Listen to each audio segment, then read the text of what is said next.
Alerte coronavirus. Attention, attention, le coronavirus se transmet très facilement et fait des ravages. Pour l'éviter, le port du masque de protection est obligatoire en tout lieu.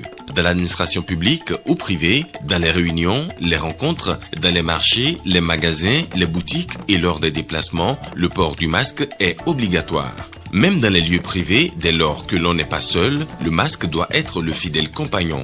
Mais attention, le port de masque de protection ne dispense nullement d'appliquer les autres mesures de prévention, notamment le lavage des mains à l'eau et au savon et l'observance de la distance de sécurité sanitaire d'au moins 1 mètre entre personnes. Enfin, s'abstenir de porter des gants en vue du lavage régulier des mains à l'eau et au savon ou de l'application de gel hydroalcoolique. Pour tout savoir sur l'épidémie du coronavirus au Bénin, rendez-vous sur le site web www.gouv.bj/coronavirus. Ceci est un message du gouvernement de la République du Bénin. Lundi 28 décembre 2020, bonsoir à tous et bienvenue aux 19h. La fête de Noël est toujours d'actualité. L'Union nationale des syndicats des travailleurs du Bénin l'a célébrée à ses enfants et c'était à la Bourse du Travail ce dimanche. Un rendez-vous festif et convivial. Jean-Claude James et Evariste Zomon pour le reportage. Chaque enfant y est allé selon son inspiration pour marquer cette 6e édition de Noël à l'UNSTB, Union nationale des syndicats des travailleurs du Bénin. Ici, à la Bourse du Travail, plus de 150 boutchous ont répondu à l'appel. Je souhaite à tous joyeux Noël et que la fête soit belle. Je remercie très sincèrement tous les acteurs qui ont œuvré à la réalisation de cette fête. À vous, chers enfants, papa et maman se sont pliés en 4 pour vous faire passer des moments de joie pendant les fêtes. Je voudrais que vous nous promettez à papa et maman d'être sages. Quand vous allez obtenir de bons résultats, Noël 2021 sera encore plus gai. Noël à l'UNSTB est loin d'être juste un moment de réjouissance. C'est une nouvelle tradition avec des objectifs bien précis. Premièrement, nous devons trouver à travers cette fête la mise en œuvre de l'une des fonctions du syndicat, la fonction sociale, qui veut que le syndicat s'intéresse à ses militants sur le plan social. En dehors de la fonction sociale qui est ainsi mise en œuvre à travers cette célébration, nous faisons en sorte également que la noble fonction du syndicat, qui est la défense des intérêts matériels et moraux des travailleurs, soit connue de nos enfants. Et quand c'est la fête des enfants, c'est le partage d'un repas et surtout de remise de cadeaux par le Père Noël, tout ceci dans une ambiance à laquelle personne ne résiste. Et si vous ne le savez pas encore, les fêtes de fin d'année riment souvent avec la prolifération des produits avariés. Dans nos marchés, les vendeurs et les acheteurs ne font pas souvent attention. Awa Sherif nous amène au marché d'Antokpa pour une petite enquête. Dans cet espace économique, tout le monde s'affaire. La chaleur n'émousse pas l'ardeur de ces hommes et femmes qui veulent faire de précieux achats. Nous sommes ici au marché d'Antokpa de Cotonou. Dans ce marché, ça bouge. Le tout désert n'est pas au rendez-vous. Les clients s'arrachent quelques produits de consommation. Des boissons au goût unique. Mais derrière ces délices se cachent des secrets. Avant de payer un produit, je regarde la date d'expiration, je vérifie bien le produit et je vois aussi la qualité du produit. Il y a des produits, le produit n'est pas encore expiré, mais si vous voyez, on sent déjà que le produit est gâté. Roger est précautionneux dans l'achat de ses produits. Il invite donc tout le monde à faire pareil. On dit que la santé n'a pas de prix. Bon, ce n'est pas parce qu'on n'a pas d'argent qu'il faut prendre des produits moins chers et en désordre. Donc il faut veiller à l'efficacité, il faut veiller à la surveillance de ça, vérifier correctement les produits avant d'en prendre. Sinon, la santé compte beaucoup dans la vie humaine, la santé compte. Ça là, c'est la première des choses. Sinon on va tuer les gens. C'est la première des choses de regarder les dates de préhension pour qu'elles puissent faire leurs achats. Et surtout en cette période de fin d'année, la vigilance dans l'achat des produits est de mise. Démarrage ce lundi d'une formation au profit de 150 gestionnaires d'établissements de l'enseignement technique et professionnel. Il s'agit d'une étape indispensable dans la mise en œuvre de la stratégie de relance de ce secteur.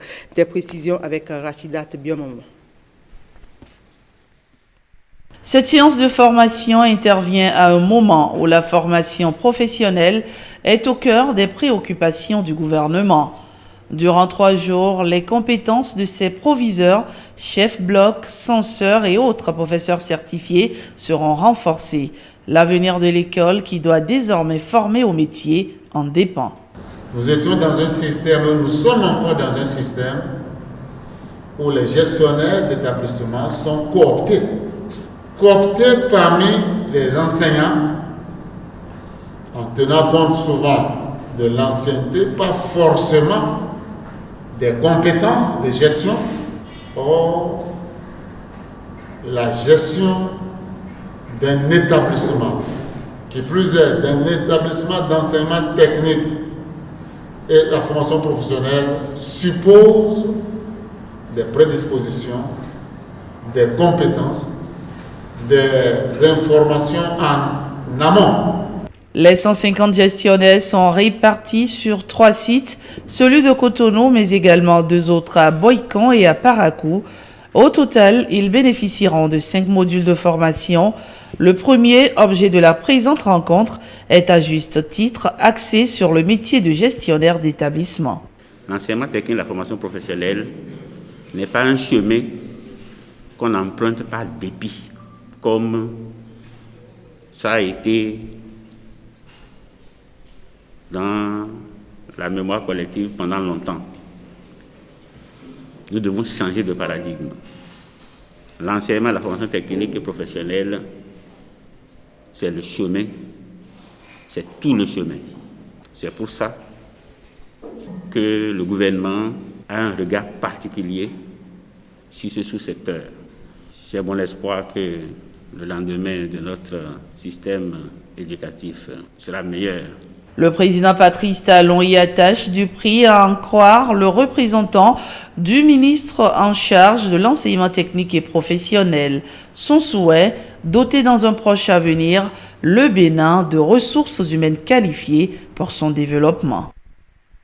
Parlons pour finir entrepreneuriat avec l'ONG Bouge. Elle a procédé le mercredi dernier à la remise de kits d'installation à plusieurs jeunes de son centre, des jeunes qui ont été formés à l'entrepreneuriat agricole. Et c'est un coup de pouce pour leur permettre de mener à bien les activités qu'ils ont déjà démarrées. Lénaïk Abouazaou pour les détails. 30 jeunes entrepreneurs agricoles reçoivent ici des kits d'installation. C'est au profit de leur micro-unité individuelle ou collective. Les bénéficiaires font partie d'un groupe de 60 stagiaires constituant les 9e et 10e promotions du centre de formation de l'ONG Bouge. Conformément à son dispositif d'accompagnement post-formation, l'ONG Bouge a décidé de les appuyer en matériel vu qu'ils mettent correctement en pratique les acquis dans leur milieu respectif.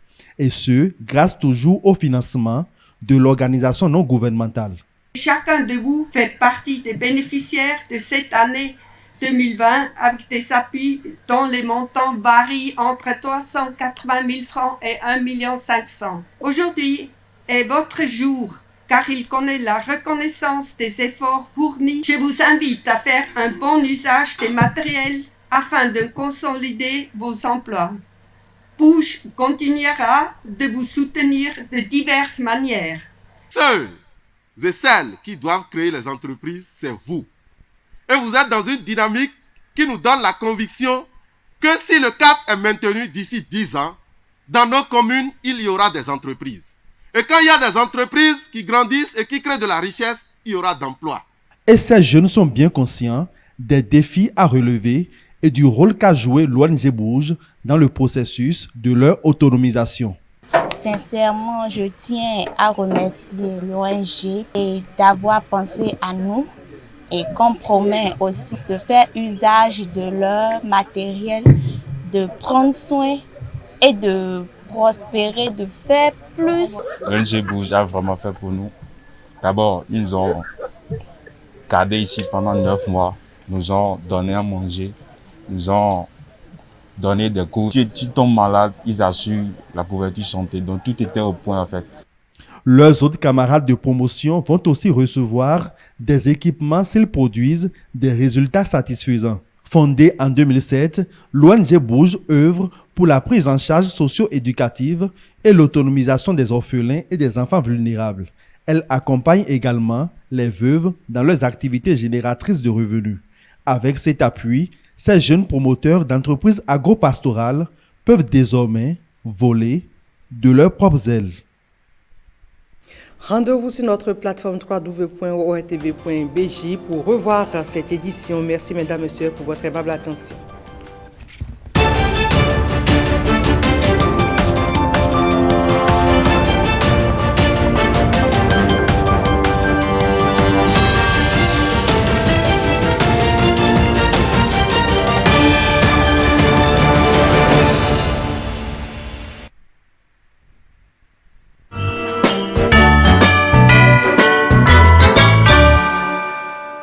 Béninoise, Béninois, vous êtes une personne considérée comme pauvre extrême ou pauvre non extrême.